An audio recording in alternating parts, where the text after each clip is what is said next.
এই লঞ্চে করে কিন্তু আমরা ওপারে যাব এই যে মন্দির হর হর মহাদেব কেদারনাথ ধাম একদম তোমাদের সামনেই। এই শিবলিঙ্গটা কিন্তু সম্পূর্ণ রূপোর তৈরি। আমরা এখন আছি শোভাবাজার অয়টোলা, এখান দিয়ে যাবো কিন্তু হাওড়ায় যে মন্দিরটা আছে সবচেয়ে বড় শিব টেম্পল, সেটা কিন্তু দেখতে যাবো আর তোমাদের কিন্তু দেখাবো। এখান দিয়ে কিন্তু লঞ্চে করে গঙ্গা পাড়ায় যাবো। এখন বনগা মাঝিহাট লোকালে কিন্তু আমরা এসেছি। এটা হলো শোভাবাজার অয়টোলা, এটা হলো শোভাবাজার অয়টোলা স্টেশন। এই মানে ব্যাক সাইডে মানে দমদম দিকে নেমতে হবে, নেমে কিন্তু সামনে কিন্তু ফেরিঘাট। ওখান থেকে কিন্তু আমরা শোভাবাজার নেমে এখান থেকে কিন্তু তোমরা ফেরিঘাটে টিকিট কেটে নিতে পারবে লঞ্চের। এখন আমাদের লঞ্চ আছে 12:35-এ। বন্ধুরা এখান দিয়ে গঙ্গা পার হবো, 6 টাকা করে টিকিট নিয়েছে। এই যে হাওড়া যাবো, ওই যে দেখতে পাচ্ছ আপনাদের তোমাদের দেখাচ্ছে ওই যে 51 ফিটের যে শিপ, ওখানটা কিন্তু আমরা যাবো। শোভাবাজার নেমে কিন্তু এদিক দিয়ে যাওয়া যায়, আর হাওড়া স্ট্যান্ড থেকেও কিন্তু যাওয়া যায়। তো আমরা কিন্তু এদিক দিয়ে যাচ্ছি, এই দিকে কাছেই হবে। লঞ্চটা পার হয় ওদিকে গিয়ে ওখানে এই যে মন্দিরটা দেখতে পাচ্ছ, ওই মন্দিরে কিন্তু যাবো। তোমাদের জুম করে দেখাচ্ছি ওই যে এখন। বন্ধুরা এই যে আমাদের লঞ্চ চলে এসছে, এটা লেটে এসছে 12:25 টাইম, এখন কিন্তু 12:40 বেজে গেছে। এই যে লঞ্চ আমাদের চলে এসছে,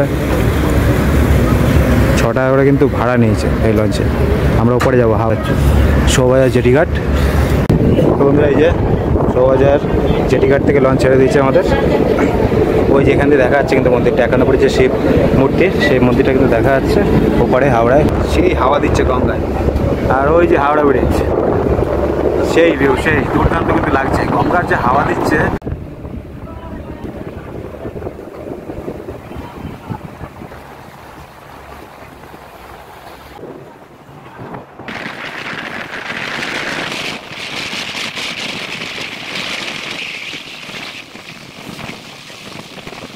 বন্ধুরা আমরা লঞ্চে এই যে লঞ্চে আসলাম অয়টোলার থেকে। এই লঞ্চে গোলাবাড়ি এসেছি, গোলাবাড়ি এখান থেকে কিন্তু হেঁটে যাবো এই যে শিব মন্দির। আরও একবার যাওয়া যায়, অয়টোলাতে কিন্তু শোয়া একটা লঞ্চ আছে, আমরা সেটা যাইনি, আমরা এটা এসেছি। এখান থেকে কিন্তু হেঁটে যাবো, 10 মিনিট মতো লাগবে। আমরা লঞ্চে করে গোলাবাড়িতে নেমেছি, এখান থেকে কিন্তু 10 মিনিট মতো লাগবে নতুন মন্দির 51 ফিটের যে শিব সেখানে যেতে। আর তাছাড়া কিন্তু অয়টোলার থেকে সামনাসামনি আরেকটা লঞ্চে যে ওপার করে দেবে, সেখান থেকেও সুবিধা হয়। তো আমরা কিন্তু গোলাবাড়ি নেমে গেছি, এখান থেকে কিন্তু 10 মিনিটে পৌঁছে যাবো সেখানে। মন্দিরের সামনে চলে এসেছি 51 ফিটের যে শিব মূর্তি, সেই নতুন মন্দির, সেই মন্দিরের সামনে চলে এসেছে এই যে বঙ্গেশ্বর মহাদেব মন্দির। এর টাইমিং কিন্তু 1 এপ্রিল থেকে 30 সেপ্টেম্বর সকাল 5টা থেকে 12টা, আর সন্ধ্যেবেলায় 4টে থেকে রাত্রি 9টা অবধি খোলা থাকে। আর এদিকে কিন্তু 1 অক্টোবর থেকে 31শে মার্চ অবধি খোলা থাকবে, সকাল 5:30 থেকে 12টা পর্যন্ত, আর সন্ধ্যে 4টে থেকে রাত 9টা পর্যন্ত। এই হলো মন্দিরের টাইমিং। আপাতত গেট কিন্তু বন্ধ আছে, এখন মোটামুটি 1:30 বাজে। আমরা একটু পরে ঢুকবো, বিকেলে একটু সন্ধ্যা হোক, তারপরে কিন্তু মন্দিরে ঢুকবো এবং ঢুকে তোমাদের সাথে কিন্তু শেয়ার করবো। বন্ধুরা এই যে মন্দির খুলে গেছে, 4টের সময় মন্দির ওপেন হয়, বিকেলবেলা 4টা থেকে 9টা অবধি কিন্তু খোলা থাকে। তো চলুন যাই ভেতরে, ভেতরে গিয়ে পুরো মন্দিরটা তোমাদের ঘুরে দেখাবো। ভেতরটা ঘুরে দেখি আর তোমাদের সাথে শেয়ার করবো। এই যে মন্দিরের ভেতরে চলে এসেছি, এটা লম্বা কিন্তু প্যাসেজ আছে, আর দুদিকটা কিন্তু সুন্দর গাছপালা দিয়ে সাজানো মন্দিরের ভেতরে। এই যে মন্দিরের ভেতরে প্রবেশ করেছি, আর এখানটা কিন্তু একটা দোকান মতো আছে, যেখানে কিন্তু নানা রকম বই পাওয়া যায়। এই যে দেখতে পাচ্ছ সামনেই কিন্তু মন্দির, আর সামনেটা এই যে মাঝখানটা কিন্তু একটা সুন্দর গার্ডেনিং করা আছে। এখানে কিন্তু ফোয়ারাও আছে, সামনে মিডিলটা সুন্দরভাবে কিন্তু ফোয়ারা করা আছে। আর সামনে মন্দির, আর 2 সাইডে এইভাবে কিন্তু গার্ডেনিং করা আছে, দুর্দান্ত কিন্তু লাগছে মন্দিরটা। এই যে দেখতে পাচ্ছ সামনেই কিন্তু মন্দির, আর সামনেটা এই যে মাঝখানটা কিন্তু একটা সুন্দর গার্ডেনিং করা আছে। এখানে কিন্তু ফোয়ারাও আছে, সামনে মিডিলটা সুন্দরভাবে কিন্তু ফোয়ারা করা আছে। আর সামনে মন্দির, আর 2 সাইডে এইভাবে কিন্তু গার্ডেনিং করা আছে, দুর্দান্ত কিন্তু লাগছে মন্দিরটা। এই যে মন্দিরের সামনে চলে এসেছি বন্ধুরা, মন্দিরটা কিন্তু খুব সুন্দর লাগছে, খুব সুন্দর। এখন বিকেল টাইম, গঙ্গার ধারে মন্দিরটা খুব অপূর্ব কিন্তু লাগছে।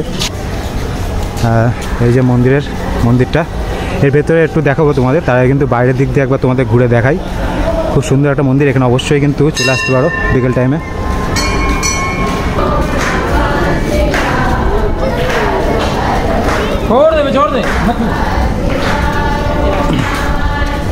এই যে মহাদেব, হর হর মহাদেব, হর হর মহাদেব। একদম এই যে 51 ফুটের শিব মূর্তি, গঙ্গার ধারে,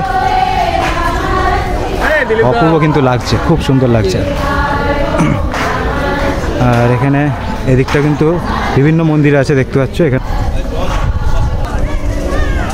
এই যে মহাদেবের একদম সামনে চলে এসেছি, মূর্তিটা কিন্তু অনেকটাই উচ্চতা, প্রায় 51 ফিটে কিন্তু উচ্চতা থাকছে। এই মহাদেবের কিন্তু 51 ফুটে উচ্চতা থাকছে, একদম নিচে চলে এসেছি, দেখতে পাচ্ছ বন্ধুরা। এই যে কতটা উঁচু, কতটা উচ্চতা থাকছে একবার দেখো। হর হর মহাদেব। দিকে 4টে মুখ আছে, আর ওপরেও কিন্তু একটা মহাদেব যে দেখতে পাচ্ছ, জুম করে দেখায় তোমাদের। এই ওপরেও কিন্তু আর একটা শিব মূর্তি আছে। এই হলো গঙ্গা, গঙ্গার পাশেই কিন্তু এই মন্দির। একখানা হলো নতুন মন্দির। তোমরা যদি হাওড়া স্ট্যান্ড থেকে আসো তাহলেও কিন্তু এই মন্দিরে পৌঁছতে হবে, বাসে করে আসতে হবে। আর না হলে কিন্তু গঙ্গা পার হতে হবে, হরিটোলা ঘাট থেকে কিন্তু গঙ্গা পাহাড়ে চলে আসতে হবে এদিকে। মন্দিরটা চারিদিকটা খুব সুন্দর পরিবেশ, মন্দিরে যেরকম পরিবেশ হয় সুন্দর শান্তি পরিবেশ কিন্তু অনুভব করতে পারবে। আর মন্দিরটার মাঝখানটা অনেকটা উচ্চতা থাকছে মন্দিরে। আর এবার চলো মন্দিরের ওই সাইডটাও কিন্তু তোমাদের ঘুরে দেখাবো। এই জায়গাতেই কিন্তু তোমরা ওই সাইড 12টা জ্যোতির্লিঙ্গ একসাথে তোমরা দর্শন করতে পারবে। জায়গাটা সত্যি কিন্তু অপূর্ব। এখনো মন্দিরে অনেকটা জায়গা আছে যেগুলো দেখাবো ঘুরে। ওখানে বদ্রীনাথ, কেদারনাথ, এই মন্দিরগুলো কিন্তু এই মন্দিরে দর্শন করতে পারবে। সেই জায়গাটা ঘুরে দেখাবো তোমাদের। এই মন্দিরের ভেতরটা কিন্তু যাবো। বন্ধুরা এই জায়গাটা কিন্তু খুব সুন্দর লাগছে, পাহাড় মতো করা আছে, ওপরে মহাদেব বসে আছেন।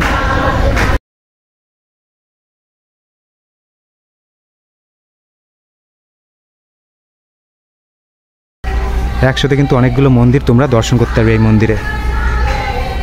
যেমন এখানটায় আছে কিন্তু কেদারনাথ ধাম, একদম তোমাদের সামনেই। এলো এই একটা মন্দির, মন্দিরের ভেতরে চলে এসেছি। এখানে দেখতে পাচ্ছ ভক্তের কিন্তু ভিড়।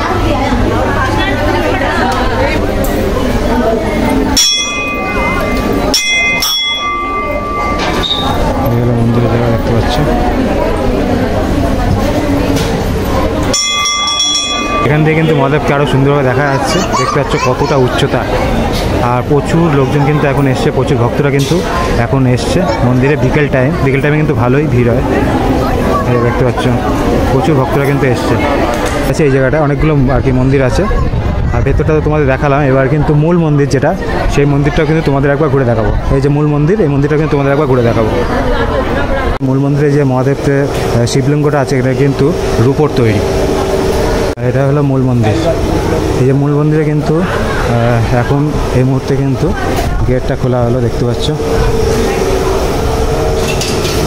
আর এই মন্দিরের ভেতরে কিন্তু শিবলিঙ্গ, সেটা কিন্তু সম্পূর্ণ রূপোর তৈরি, রূপোর শিবলিঙ্গ কিন্তু তৈরি। শিবলিঙ্গটা কিন্তু সম্পূর্ণ রূপোর তৈরি এই মূল মন্দিরে। দেখতে পাচ্ছ কত সুন্দর কিন্তু লাগছে। তোমাদের একবার জুম করে দেখাচ্ছি মহাদেবটা। এই মহাদেবের যে শিবলিঙ্গ, এই শিবলিঙ্গটা কিন্তু সম্পূর্ণ রূপোর তৈরি, খুব সুন্দর কিন্তু লাগছে। এই মূল মন্দিরের ভেতরে শিবলিঙ্গটা কিন্তু সম্পূর্ণ রূপোর তৈরি। তোমাদের একবার জুম করে দেখা, দুর্দান্ত কিন্তু লাগছে, অপূর্ব সুন্দর।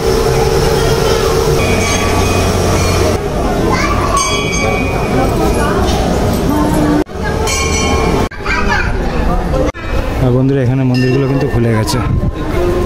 এখানে মন্দিরগুলো কিন্তু খুলে গেছে, দেখতে পাচ্ছ। এখন সন্ধ্যের টাইম, আস্তে আস্তে এই মন্দিরগুলো কিন্তু খুলে দেওয়া হয়েছে।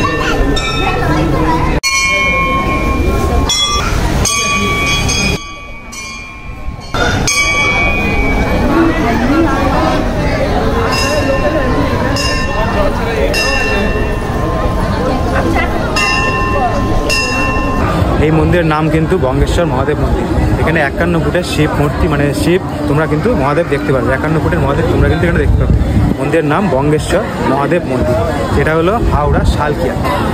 এই যে তোমাদের একবার দেখিয়ে দিই, এই যে সেই শিব 51 ফুটের শিব, খুব সুন্দর কিন্তু লাগছে, একদম গঙ্গার ধারে অবস্থিত। সো এখানে অবশ্যই চলে আসতে পারো। সম্পূর্ণ মন্দির ঘুরে দেখালাম। কেমন লাগলো ভিডিও অবশ্যই কমেন্ট করে জানিও। ভিডিও ভালো লাগলে লাইক, কমেন্ট এবং শেয়ার করে দিও।